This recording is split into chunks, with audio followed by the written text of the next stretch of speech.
দেখো ত্রিমাত্রিক দেশে স্থানাঙ্কের সাহায্যে ভেক্টর প্রকাশ, এটা করার আগে আমরা কালকে বলে এর আগের দিন গত দিন বলেছিলাম যে এ মড সমান কি করে এ এক্স তার স্কোয়ার প্লাস ই ওয়াই তার স্কোয়ার এ জেড স্কোয়ার হয়, এটা দেখাতে চেয়েছিলাম। আচ্ছা হয়নি, দেখা যাচ্ছে সেটা তো করা হয়নি। অ্যাকচুয়ালি দেখো এ ভেক্টর যদি হয়, ঠিক আছে, এ ভেক্টর সমান কি লিখতে পারবো, এক্স আই ক্যাপ প্লাস কত এ ওয়াই জে ক্যাপ প্লাস কত এ জেড কে ক্যাপ। এত কোনো অসুবিধা আছে?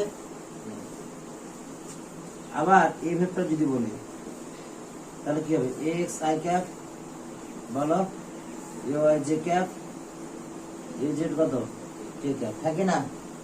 এবার আমরা যদি এরকম করি এ ডট বি না এ ডট বি না এ ডট এ, তাহলে এ ডট বি এর সূত্র কি ছিল, A mod into B mod into cos theta. তাহলে এখানে কি হবে, একই রকম এ মড ইনটু কত বি মডের মানটা কত এ, দুটো যেহেতু আছে, ইনটু কত কস থিটা। তাহলে এ ভেক্টর ওই ভেক্টরটার সঙ্গে কত গুণ করবে, কোন একটা ভেক্টর তার নিজের সঙ্গে 0 ডিগ্রি কোণ করে, থাকে না? তাহলে এটা কত হলো 0 ডিগ্রি, কত হলো 0 ডিগ্রি। তাহলে cos 0 মান কত 1, তাহলে কত হলো a mod তার স্কয়ার। তাহলে a ডট a সমান কত a mod তার স্কয়ার দাঁড়ালো। কোন অসুবিধা আছে দূরে? এবার আমরা a ডট b বের করেছি কি, a ডট b করে শিখেছিলাম, এটার সঙ্গে এটা সিম্পলি গুণ ax bx হয়, তাহলে দুটো a আছে, তাহলে কি হবে ax গুণিত কত ax, তাহলে কত ax এর স্কয়ার ay by হয়, তাহলে ay ইনটু ay আছে, তাহলে কি হবে ay এর স্কয়ার az এর স্কয়ার, ঠিক আছে?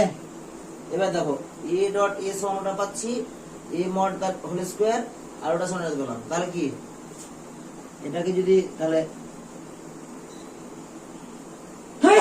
এটা যদি 1 নাম্বার বলি আর এটাকে যদি কত নাম্বার বলি 2 নাম্বার বলি, হ্যাঁ, তাহলে দুটোই তো সমান, এটাও a ডট a এটাও a ডট a, তাহলে কি পাবো, তাহলে পাবো দেখো a ডট a বা এক কাজ করি a ডট a সমান তো a স্কয়ার a মড তার হোল স্কয়ার আছেই, সমান কত পেয়েছি x এর স্কয়ার ay এর স্কয়ার প্লাস কত az এর স্কয়ার। কোন অসুবিধা আছে? তাহলে আমরা a মড সমান কত পাবো, রুট ওভার হোল স্কয়ার আছে, রুট ওভার হয়ে যাবে দিকে, কি হবে x এর স্কয়ার y এর স্কয়ার az এর স্কয়ার। কোন অসুবিধা আছে কি দূরে? ছেড়ে না।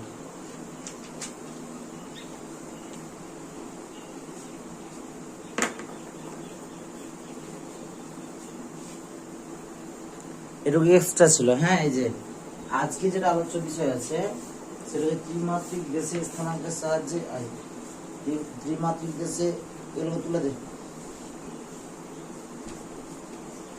ত্রিমাত্রিক দেশে স্থানাঙ্কের সাহায্যে ভেক্টর প্রকাশ। তাহলে যেটা আমি এর আগে বহুবার উদাহরণ দিয়েছি আমার ঘরের কোণটাকে, হ্যাঁ কি না, তাহলে ওটাই আজকে করব, ওরকমই করব, খালি একটু পার্থক্য হবে, ঠিক আছে? দেখা গেল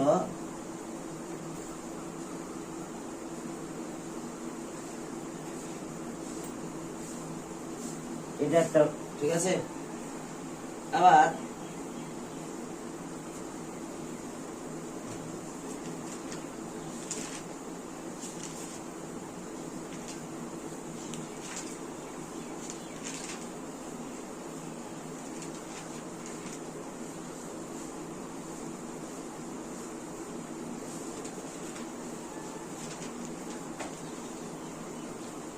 দেখো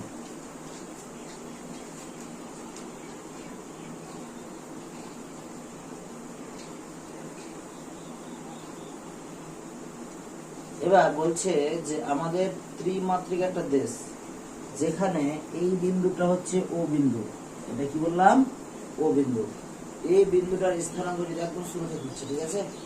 যেটুকু বাদ পড়লো ওটুকু ভিডিও থেকে করে নেবো, ঠিক আছে? আমি দিয়ে দেবো প্রথম 10-5 মিনিট আছে মনে করতে হবে। তাহলে এই বিন্দুর স্থানাঙ্ক কত? 0, 0, কত 0, থাকি না? তাহলে এই বিন্দু থেকে কোন একটা ভেক্টর, ঠিক আছে, আর ধরলাম এই বিন্দু থেকে ও বিন্দু থেকে পি বিন্দুর কোন একটা বিন্দু যার স্থানাঙ্ক হচ্ছে x, y, কত z, x, y, কি z। তাহলে এটা হচ্ছে একটা r ভেক্টর। এটা কি ভেক্টর? r vector. তাহলে r ভেক্টরটা ত্রিমাত্রিক দেশে কোন একটা বিন্দু p এর অবস্থান সূচিত করছে। p এর কি সূচিত করছে? অবস্থান সূচিত করছে, ঠিক আছে? একদম বইয়ের মতো করে করার চেষ্টা করছি। দেখো, এটা যদি a হয়, এটা কি বললাম? a। এই বিন্দুটা b, ঠিক আছে? এই বিন্দুটা c, এবার এই বিন্দুটা d, এটা e, ঠিক আছে? এটা f। আর কিছু পড়ে থাকলো না? মোটামুটি হয়ে গেছে। তাহলে দেখো, এটা r ভেক্টর নির্দেশ করছে, ঠিক আছে? তাহলে r ভেক্টরটা এটুকু দেখো, এই বরাবর x এসছে, এত দূর আসতে হবে, তারপরে এই বরাবর যাব, তারপরে উপরে উঠবো। মানে কি, আমি যদি এখানে একটা বিন্দু ধরি, এখানে কি বললাম? একটা বিন্দু ধরলাম। এই বিন্দু থেকে ওই ঘরের কোণটা আছে, একটা সুতো টানলাম, ঠিক আছে? তাহলে এই সুতোটার এই প্রান্তটাকে খুঁজতে যদি যাওয়া হয়, বা এই পেনটা আছে, এই পেনটাকে যদি খুঁজতে হয়, তাহলে কি করতে হবে? ওই বরাবর আসতে হবে। যদি আমি এই বরাবরটাকে এক্স অক্ষ ধরি, তাহলে এই বরাবর কিছুটা আসতে হবে, তারপরে এদিকে কিছুটা আসতে হবে, তারপরে কি নিচ থেকে উপর দিয়ে কিছুটা উঠতে হবে, হ্যাঁ কি না? তাহলে ত্রিমাত্রিক দেশে কি হয়? তিনটে অক্ষ এক্স, ওয়াই আর জেড, এই তিনটে অক্ষ পরস্পরের সঙ্গে কি থাকে? লম্বভাবে থাকে। পরস্পরের সঙ্গে কিভাবে থাকে? লম্বভাবে থাকে। এবং বলছে যে আমাদের ডান হাতের, কি বললাম? আমাদের ডান হাতের তিনটে আঙুলকে যদি পরস্পরের সঙ্গে সমকোণে রাখি, তাহলে তর্জনীটা যদি কি নির্দেশ করে? তর্জনী মানে কি? এটা যদি এক্স অক্ষকে নির্দেশ করে, ঠিক আছে? তাহলে এটা কি অক্ষকে নির্দেশ করবে? ওয়াই অক্ষকে। আর এটা কি অক্ষকে নির্দেশ করবে? জেড অক্ষকে। এইরকম ভাবে যে আমরা নির্দেশ তন্ত্রটা পাই, সেটাকে বলা হয় রাইট হ্যান্ড, মানে কার্টেসিয়ান নির্দেশ তন্ত্রের দক্ষিণাবর্তী কার্তেজীয়, ঠিক আছে, নির্দেশ তন্ত্র, বা right hand Cartesian coordinate system. এটা কি বলা হয়? Right hand Cartesian coordinate system, ঠিক আছে? তাহলে এই দেখো, তাহলে আমরা এখান থেকে যে আদূরে সি এ বিন্দুতে, তাহলে এটুকু কত?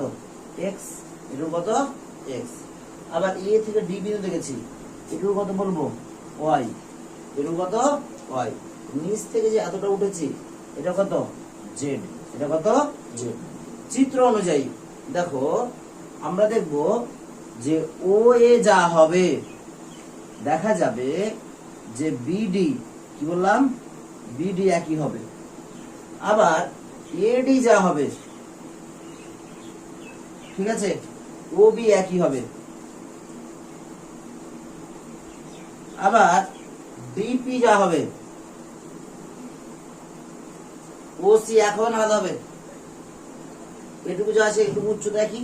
তাহলে ও সি সমান কত? জেড। ও সি সমান কত বললাম? জেড।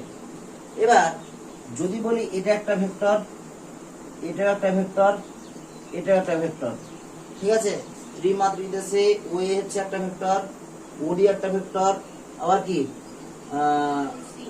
ডিপি একটা ভেক্টর, ঠিক আছে? হ্যাঁ, এবং তুমি যেটা বলছো ও পি হচ্ছে একটা ভেক্টর। তাহলে আমরা ভেক্টর যোগের একটা কি সূত্র পড়েছি এর আগে? একটা বহুভুজ সূত্র পড়েছিলাম, মনে আছে?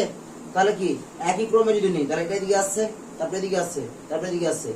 একই ক্রমে গৃহীত এই তিনটে বাহুর যোগফলটা বিপরীত ক্রমে গৃহীত যে 4 নাম্বার যে ভেক্টরটা, সেটার সঙ্গে কি হবে? সমান হবে। তাহলে বহুভুজের সূত্র থেকে আমরা কি পাবো? বহুভুজের সূত্র থেকে আমরা বলতে পারবো যে ও এ প্লাস, দেখো, O A vector plus AD vector plus DP vector equal to কত? ওপি ভেক্টর, ইকুয়াল টু কত? OP vector. কোনো অসুবিধা স্যার ধরে নেই তো? তাহলে আমরা যদি এটুকু এ ভেক্টর বলি, এটা কি ভেক্টর মানে ও এটা ভেক্টর বলি, তাহলে ও এ ভেক্টর মানে কি? তাহলে ও থেকে এ পর্যন্ত মান কত? x। ও থেকে এ পর্যন্ত মান কত? x। এবং সবথেকে বড় কথা হচ্ছে x অক্ষ বরাবর ইউনিট ভেক্টরটা কত? i cap. ইউনিট ভেক্টরটা কত? i cap. তাহলে কি হবে এটা? x ইনটু কত? i ক্যাপ প্লাস এডিটা কত? এডি সমান ob, তাহলে এটা y অক্ষ বরাবর আছে, তাহলে এটা কত হবে? y ইনটু কত? j ক্যাপ প্লাস দেখো এখান থেকে উপরে উঠেছে, তাহলে এটা কত? z ইনটু কত? k ক্যাপ সমান কত? সেটা দেখো ওপি সমান আমরা কি ধরেছি? r vector. এটাকে আমরা কি ধরেছি? r vector. তাহলে এই r ভেক্টরটা হচ্ছে কি x i ক্যাপ, y কত? j ক্যাপ, z কত? k cap. তাহলে এটাই হচ্ছে ত্রিমাত্রিক দেশে কোন একটা বিন্দুর অবস্থান ভেক্টর। কোন একটা বিন্দু কি অবস্থান ভেক্টর। তাহলে এতদূর কোনো অসুবিধা আছে কি তোমাদের? তাহলে স্থানাঙ্ক ভেক্টরের সাহায্যে বীজগাণিতিক প্রকাশ। তাহলে এইভাবে আমরা কি করতে পারি? ও আর ভেক্টরকে এইভাবে আমরা প্রকাশ করতে পারবো ত্রিমাত্রিক দেশে। ঠিক আছে? তাহলে এই আর ভেক্টর হলো, তাহলে আর এর মানটা কি হবে বলো তো? আর মড তোমরা তিনজন বলো, কৃপাবাদে কৃপা ক্লাসে ছিল না, তাহলে আর মডটা কত হবে বলো? হ্যাঁ কত? হ্যাঁ বলো। হ্যাঁ রুট ওভার না, আর ভেক্টর তার মড। আমি ওখানে কি বলেছিলাম এর আগে?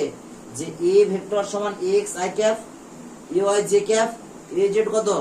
k ক্যাপ বলেছিলাম কি বলেনি?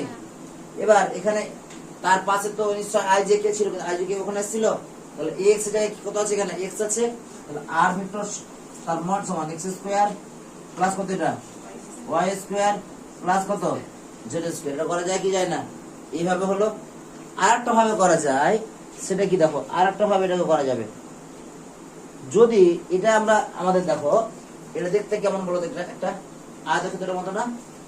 পুরোটা আয়তক্ষেত্র। তাহলে আয়তক্ষেত্রের একটা জায়গা থেকে অন্য জায়গায় কর্ণটার উচ্চতা কত হয়? উচ্চতা সমান হচ্ছে দৈর্ঘ্য স্কয়ার প্লাস প্রস্থ স্কয়ার প্লাস উচ্চতার স্কয়ার, হ্যাঁ কি না? কর্ণের দৈর্ঘ্য সমান কর্ণের দৈর্ঘ্যের স্কয়ার সমান দৈর্ঘ্য স্কয়ার প্লাস প্রস্থ স্কয়ার প্লাস কি উচ্চতার স্কয়ার। সেভাবে আমরা পেতে পারি।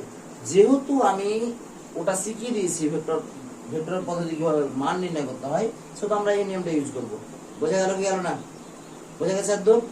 এবার দেখো এই যে আর ভেক্টরটা আছে, আর ভেক্টরটা কি আমাদের এক্স অক্ষের সঙ্গে যে কোণটা করেছে, ঠিক আছে, সেই কোণটা দাঁড়াও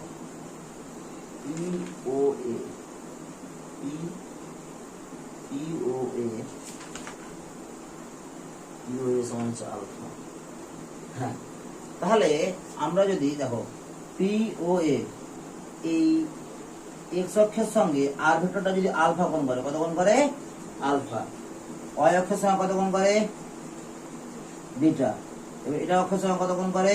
গামা। তাহলে এটা আমরা যদি এখান থেকে এই বিন্দু থেকে dot dot dot dot dot dot করে এরকম ভাবে যোগ করে যাই, এরকম করে কি করে যাই? ও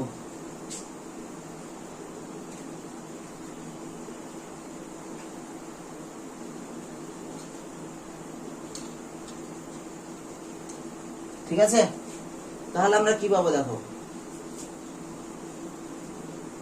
এটা জিরো, মানে আগে আগে আগে ছবিটা থাকবে। হ্যাঁ, 0,0 এই বিন্দুটা মনে রাখবে, এখানে রাখো 0,0,0। ঠিক আছে? এবার দেখো আমি কি করলাম? এপি যোগ করলাম, এপি কি করলাম? যোগ করলাম।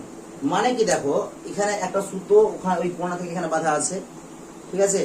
এই সুতোটা এই অক্ষটা মানে এই যে কোণা দেখতে পাচ্ছ, এই কোণার সঙ্গে কোণ কত করেছে? কোণার সঙ্গে কিন্তু কোণ করেছে আলফা। কোণার সঙ্গে কত কোণ করেছে? আলফা। ঠিক আছে? এবার এখানে ধরো না, তাহলে কি এই বিন্দু থেকে এটা যেটা পাবো, এখান থেকে এই বিন্দু দিয়ে যদি লম্ব ফেলি, ঠিক আছে, মানে ওখান থেকে এটুকু ধরো না এক্স, তাহলে এরকম জায়গাটা যদি এক্স হয়, তাহলে এখান থেকে এরকম যদি একটা রেখাটা নিই, তাহলে এটা কি হয়ে যাবে? এই যে এখন আঁকলাম এপি আঁকলাম না, এপিটা হয়ে যাচ্ছে অতিভুজ। এপিটা কি হয়ে যাচ্ছে? না ভুল বললাম, এপিটা অতিভুজ না। এ থেকে পি, দেখো এ থেকে পি বিন্দু লিখেছি না, তাহলে এ থেকে পিটা, হ্যাঁ তাহলে এখানে এটা লম্ব হবে, এটা কত হবে, এটা লম্ব, মানে এই কোণটা কত, এই কোণটা হচ্ছে 90 ডিগ্রি, এই কোণটা কত 90 ডিগ্রি। আর এটা কত, এটা হচ্ছে আলফা, এটা কত, আরটা কি, আরটা হচ্ছে এখানে অতিভুজ, আরটা কি এখানে অতিভুজ। তাহলে এই যে এখান থেকে ওপি দেখো, ওপি সমান তো আর, আর এপিটা কি পি বিন্দু থেকে এ বিন্দুতে কি লম্ব, মানে এই যে বলছিলাম এই বিন্দুটা আছে, এই বিন্দু থেকে করেছি কি এই বিন্দুতে লম্ব টেনেছি, ঠিক আছে। এবার লম্ব যদি হয় তাহলে এই কোণটা বিপরীত বাহু কোণটা, ওই সুতোটা, তাহলে সুতোটা কি অতিভুজ, এটা লম্ব, ওখানে কোণ করেছে তাহলে ওটা ভূমি, এই জায়গাটা কি লম্ব, আর এই জায়গাটা কি অতিভুজ, এই জায়গাটা কি অতিভুজ। তাহলে আমরা কি বলতে পারবো, দেখো যে cos আলফা সমান কি লিখতে পারবো, ভূমি বাই অতিভুজ, ভূমি কত ওই আলফা সাপেক্ষে ভূমি হচ্ছে x, আর অতিভুজ কত আর, অতিভুজ কত আর, এটাকে লেখা হয় এটা সমান l আমরা ধরি, ঠিক আছে। এবার একই রকম এখানে যেহেতু বিটা কোণ করেছে cos বিটা, তাহলে এখান থেকে এর দূর পর্যন্ত লম্ব আঁকবো, হ্যাঁ কি না। তাহলে লম্ব যদি আঁকি তাহলে একই রকম x এর সময় যখন এখানে হয়েছিল, তাহলে এটা নিশ্চয়ই y, তাহলে এটা কি আছে লম্ব, ঠিক আছে।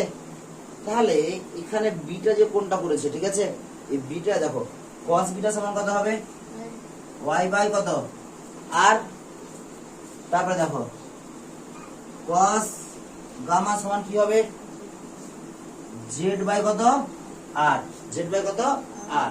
তাহলে এক্ষেত্রে মনে রাখতে হবে, দেখো পি ও এক্স এটা আলফা, তাহলে 90 ডিগ্রি কোণ কোনটা, এখানে মনে রাখতে হবে 90 ডিগ্রি কোণ হচ্ছে ও এ পি, তাহলে কোণ ও এ পি সমান কত 90 ডিগ্রি,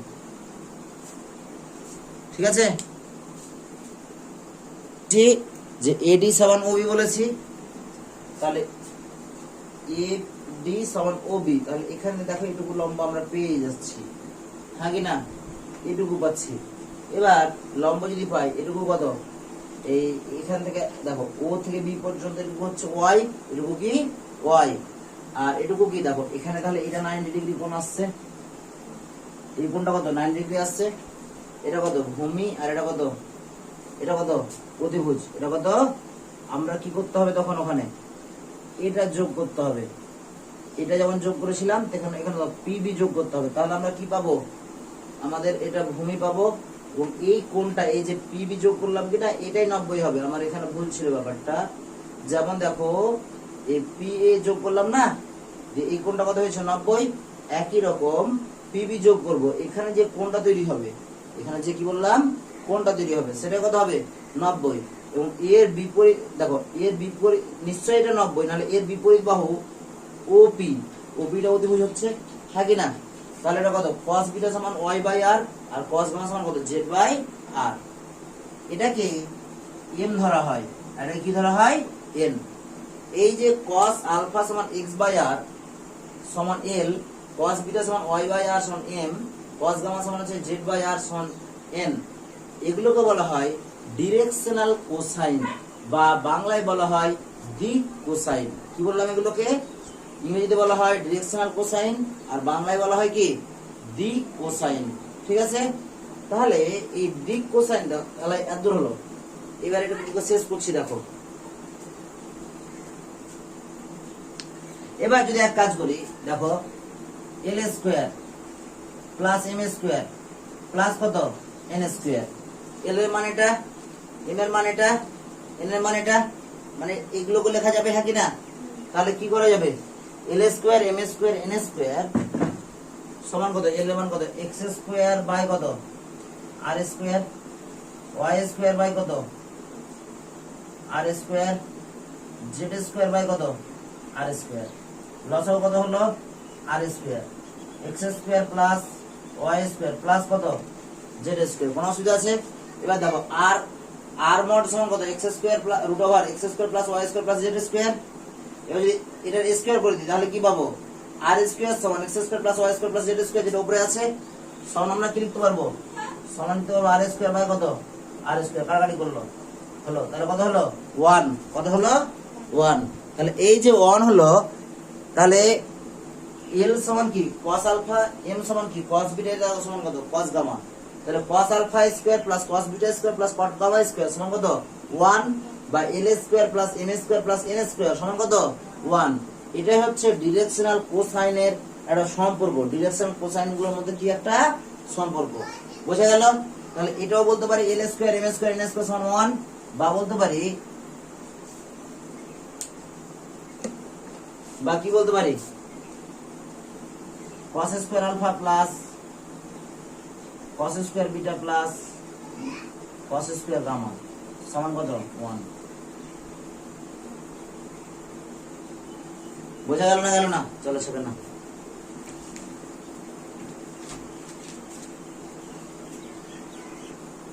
দেখো তারপর আমরা দুটো ভেক্টর যদি যোগ করি, হ্যাঁ এটাতে একটা ভেক্টর করলাম, দুটো ভেক্টর যদি যোগ থাকে সেক্ষেত্রে কি হবে এবং তার ক্ষেত্রে কোনটা কিরকম হয় সেটা দেখবো।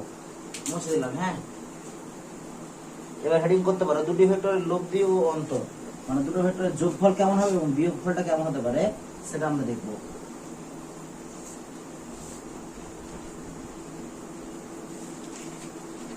অথবা আমরা যোগফলটা করবো, হ্যাঁ দুটো ভেক্টরের যোগ।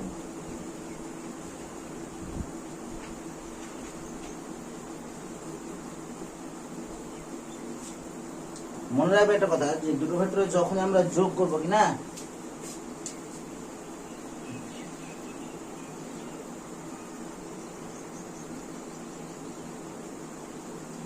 একটা ভেক্টর ধরলাম,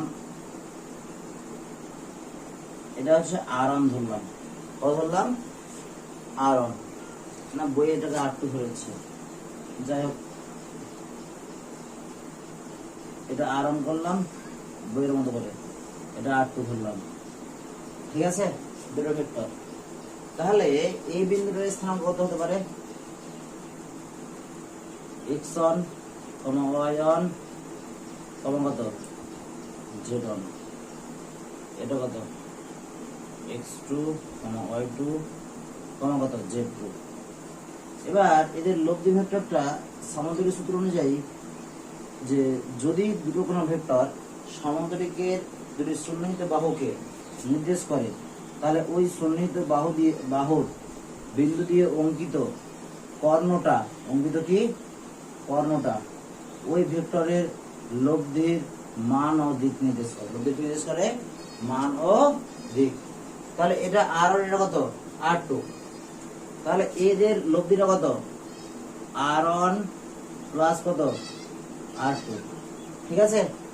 তাহলে এই বিন্দুটার স্থানাঙ্ক কত হবে দেখো, x1 plus x2, y1 plus y2, z1 plus কত z2, ঠিক আছে।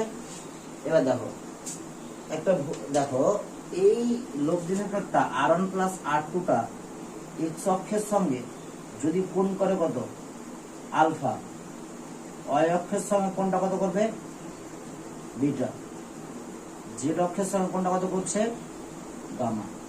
এটা x অক্ষ, এটা কত y অক্ষ, এটা কত z অক্ষ।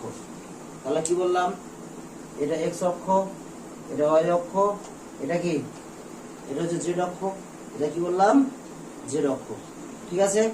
তাহলে যদি তিনটে ভেক্টর x y, মানে লব্ধি ভেক্টর r1 প্লাস r2 হয়, তাহলে এখানে ডিরেকশনাল কোসাইনটা কি হতে পারে, এর আগে ডিরেকশনাল কোসাইন কি ছিল r ছিল ভেক্টরটা, তারপর তার ডিরেকশনাল কোসাইন cos আলফা সমান কত করেছিলাম x by r, cos beta সমান কি করেছিলাম y by r, cos gamma সমান কি করেছিলাম z বাই r।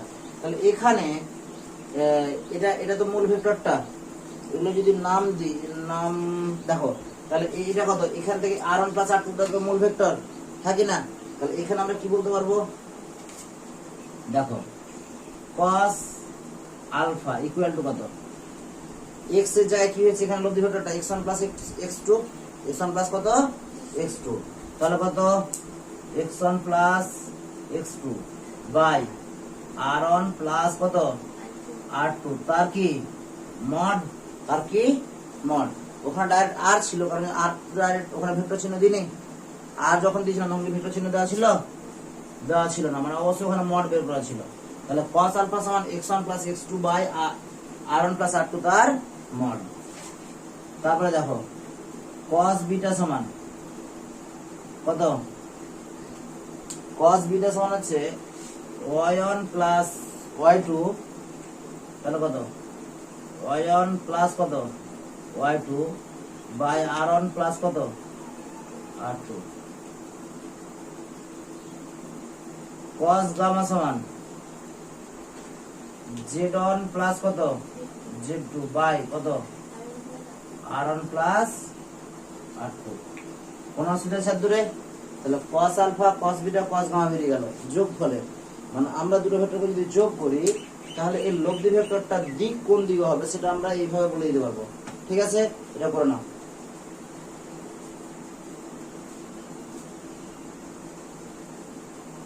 বিয়োগ x1 এ r1 এর স্থানাঙ্ক দেওয়া আছে, r2 দেওয়া আছে, তাহলে r1 প্লাস r2 ভেক্টরটা কত দেখি একবার।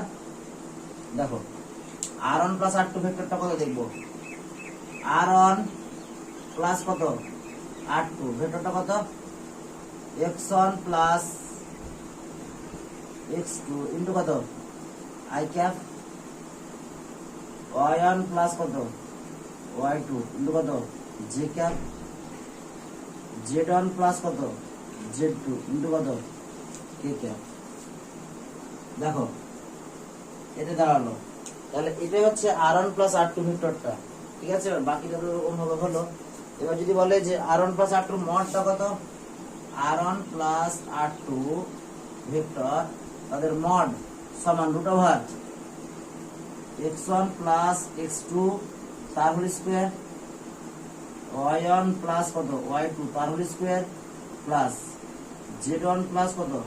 z2 তার হোল স্কয়ার। হয়ে গেল, বুঝে গেল কি? চলো না,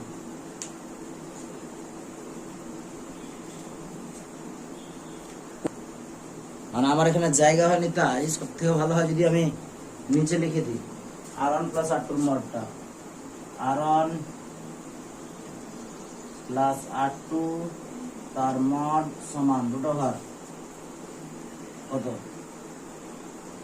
x1 প্লাস x2 তার whole square plus y1 plus কত?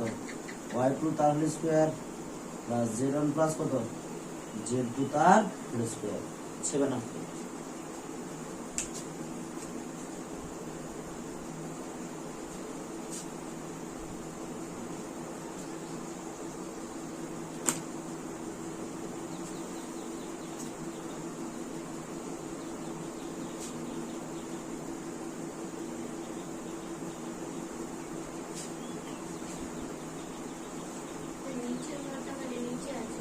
কোনটা?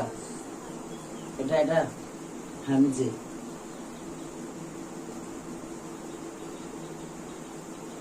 মড মানে এইভাবে মানগুলো বেরিয়ে যাবে, x1 প্লাস x2 তার মড মানে এটা মান, তার হোল স্কয়ার ওটা করলেই হয়ে যাবে সবগুলো।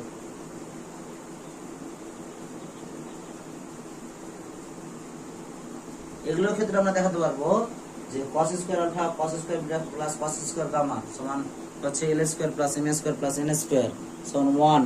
এটা আমরা এগুলোর ক্ষেত্রেও দেখাতে পারবো, তোমরা বাড়িতে নিজে নিজে করতে পারো এগুলো। হ্যাঁ,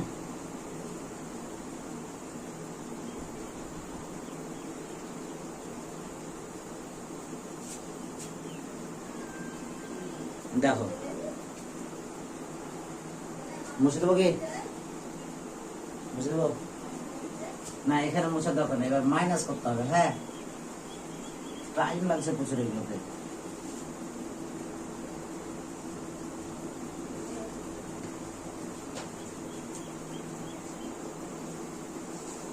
যদি দুটো ভেক্টরের অন্তর বা বিয়োগফল নির্ণয় করতে হয় সেই ক্ষেত্রে আমরা কি করব দেখবো। ঠিক আছে, আমাদের এগুলো আবার ঠিক করি।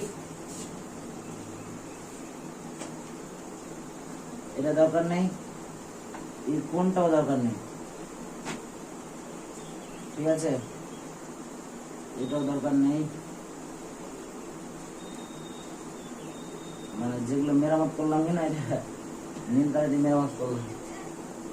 দেখো তাহলে কি করবো, r1 মাইনাস r2 বিয়োগফল কত r1 মাইনাস r2। তাহলে এটা যদি ওইদিকে হয় তাহলে r1 মাইনাস r2 যদি করতে হয়, ঠিক আছে, বা r2 মাইনাস যদি r1 ও করি, ঠিক আছে, বিয়োগফল মানে কি দুটো বিয়োগ করতে হবে। তাহলে দেখো এটা থেকে এটা বিয়োগ করব, r2 মাইনাস কত r1। তাহলে এখানে তাহলে একটা জিনিস মনে মনে ধরে নেওয়া হচ্ছে, দেখো r2 মাইনাস কত বললাম r1।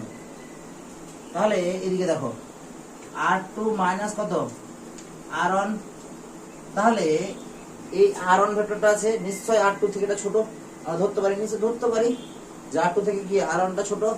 তাহলে আমরা কি ভেক্টর যেভাবে রাখি আমাদেরকে সেটা ত্রিভুজ সূত্র মানতে হবে কি হবে না? তাহলে আমরা কি করব, এটা কত x2, y2, z2।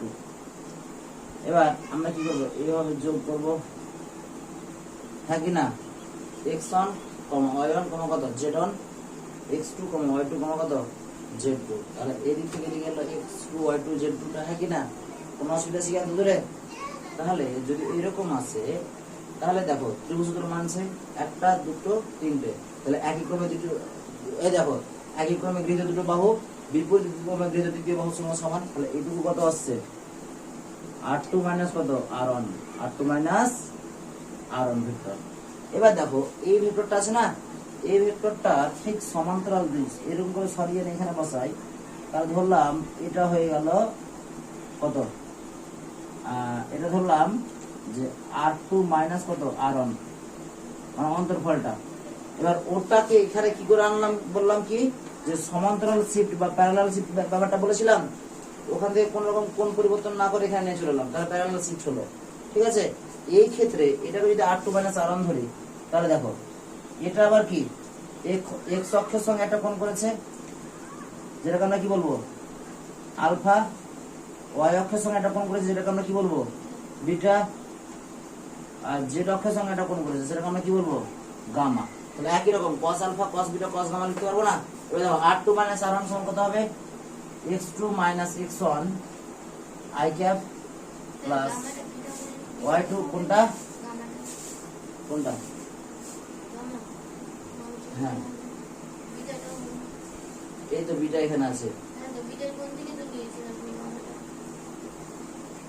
হ্যাঁ আমার অন্তর্ফলটা কোনটা, এটা না, এটা তো অন্তর্ফল। অন্তর্ফলের সঙ্গে x অক্ষটা আলফা কোণ করেছে, অন্তর্ফলের সঙ্গে y অক্ষটা বিটা কোণ করেছে, অর্থাৎ অন্তর্ফলটা y অক্ষের সঙ্গে বিটা কোণ করেছে।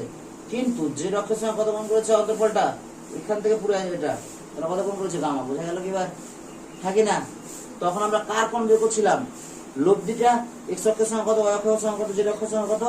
এবার আমরা কি করছি, অন্তর্ফলটা x অক্ষের সঙ্গে কত কোণ করছে, y অক্ষের সঙ্গে কত কোণ করছে, z অক্ষের সঙ্গে কত কোণ করছে। তাহলে y2 মাইনাস কত y1 j cap plus z2 minus কত z1 k ক্যাপ। এটা কত k ক্যাপ, কোন অসুবিধা আছে ধরে নেই তো? এবার একই রকম গল্প, পারবে না গল্পগুলো করতে, একই রকম পারবে না? দেখো প্রথমে তোমরা বের করবে r2 মাইনাস কত r1 তার মড, তারপর বের করবে,